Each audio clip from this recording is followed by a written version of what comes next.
ไหมមកសួរសុខទុក្ខខ្ញុំហ៎នាងឯងពិតជាមានបនវាសនាខ្ពស់មែនគួរតែអរគុណគាត់នៅក្នុងផ្ទៃនេះទេកុំអីពេលនេះនាងឯងមិនដឹងជាខ្លាចជាស្អីនោះទេ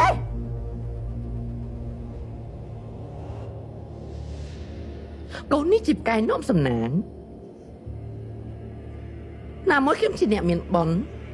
វាខុសពីកូនលោកស្រីដែលពោពោះចិត្តគ្រប់ខែទៅហើយ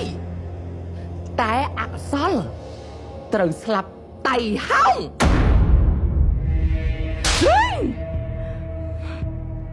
ខឹងហ៎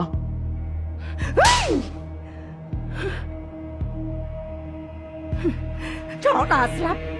ក៏ព្រោះតែមុនអាគមដល់ថប់ទៀតរបស់នាងឯងដែរខ្ញុំបានទៅទេសុំចាំម្ដងទៀតខ្ញុំបានទៅទេក៏ប្រកែកតែពេលណាមនុស្សឬស្ញាគ្មាន